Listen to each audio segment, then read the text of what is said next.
Flawless skin work cannot be overrated when it comes to makeup. That is why in this video, I am going to be showing you few products you need to achieve a flawless skin work, and of course the processes involved. Rejoice it all, where beauty meets the vibe. Your makeup game. Hi lovelies, how you all doing? It's good to have you back. So in today's video, I am going to be teaching you the few products you need to achieve a flawless skin work. You know that in makeup we have like 4 steps to it. That's the skin work, the brows, the eye makeup, and then your lips. But today we are concentrating on your skin work, the products you need, and of course how to layer them to get a flawless skin work. If you're coming across my channel for the first time, my name is Joy and this is my beauty and lifestyle channel. So let's just dive into today's video. To get a flawless skin work, it first of all starts with your skin prep, and I assume that you already know how to do your skin prep properly.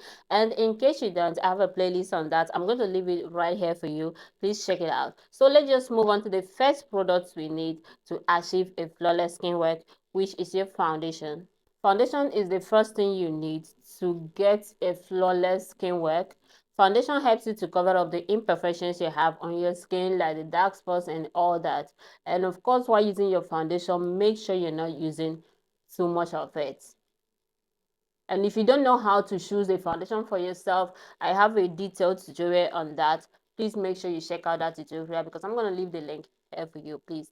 This foundation I'm using for my face might seem a bit odd, but I'm using it because it oxidizes. With time, it's going to get darker. So, and you know what it means for a foundation to oxidize.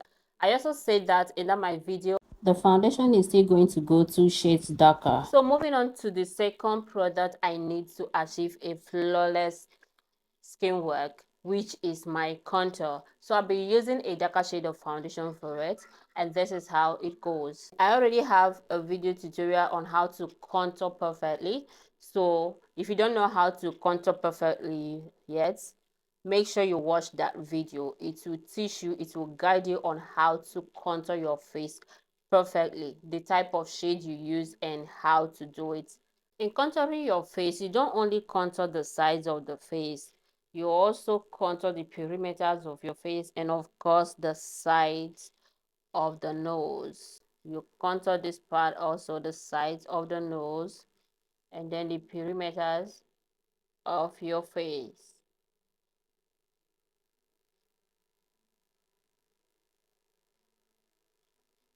And of course, blend everything out perfectly. Make sure you blend it out so that there'll be no harsh line.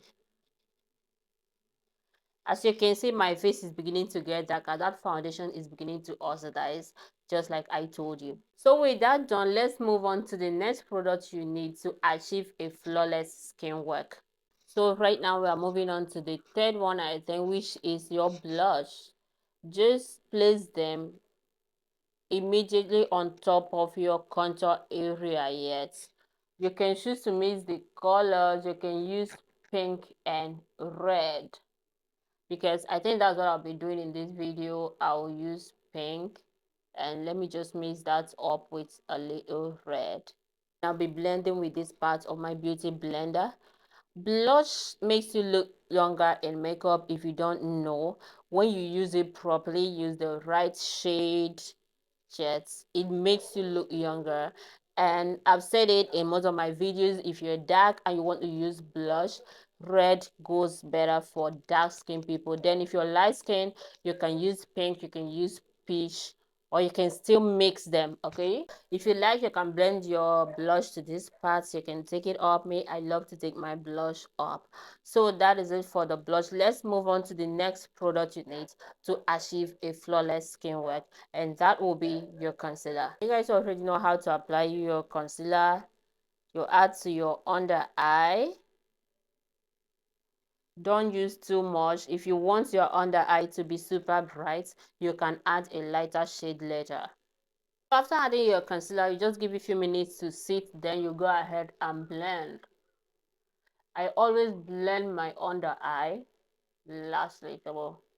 The concealer is perfectly blended out. That takes us to the next product we need to achieve a flawless skin work, which is your setting powder. The setting powder is what you're going to use to set the highlighted areas on your face. That means the areas where you added your concealer. That is the places you're going to use your setting powder to set, just as I am doing right now. Then after the setting powder, the next product you need to achieve this flawless skin work is your setting spray. This setting spray is going to help the liquid products and the setting powder you just applied to sink into the skin. Let's just go ahead and put that.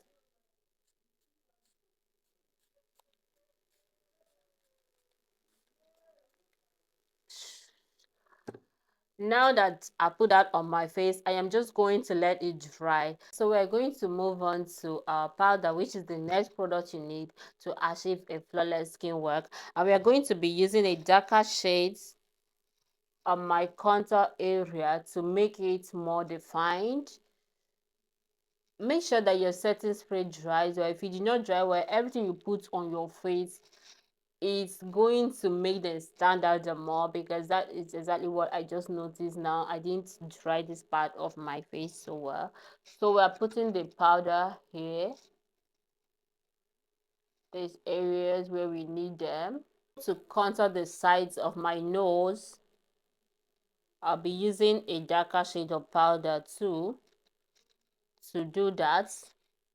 And please, anyone you're doing, make sure you're blending it properly, because in makeup, blending is the key. You wouldn't want to leave harsh lines anywhere. No, make sure you're blending every single thing you're doing properly. And for my under eye, I'm going to be using a lighter shade of powder here to brighten it the more. If you want your under eye to be super bright, at this point, you can choose to use a lighter shade of powder, a very light powder. And then for the other parts of my face, I'm going to be using my normal shade of powder, and then my neck to blend that. And the last product you need to achieve a flawless skin work is your powder blush. And there is a way I do these things. If you start with red, make sure you don't end with red, because it's going to make your face too reddish. How I normally do mine is I normally mix pink and red at the beginning, or only pink or only red. Then at the end, I am going to use orange to top it off. Like that, my face won't look too pinkish. But you can choose to start with pink and still finish up with pink. It depends on what works for you. But me, I love to start with pink and then finish up with orange and a bit of that pink. Exactly. That's how I love my blush. And for blush, you can add so much, you can add later, you can just make it to be moderate. It depends on how you want it. It depends on your mood on that particular day. That is how I do my blush. I do my blush depending on my mood. But just know that the last product you need to achieve a flawless skin work is your powder blush. As you can see, you can add a bit of that here. Now tell me, with a flawless skin like this, flawless skin work like this, why won't your makeup look stunning at the end of the day? No, why won't your makeup look stunning at the end of the day? So you see, do not forget the products, okay? And make sure you don't forget the process. Can you see how we look now? This is how flawless your makeup should look when you use the right products and you follow the right processes. Don't forget to give this video a thumbs up, leave me a comment, and of course subscribe to the channel if you haven't done that already. So till I come your way next time, I am still your favorite makeup artist. I love you guys. Bye.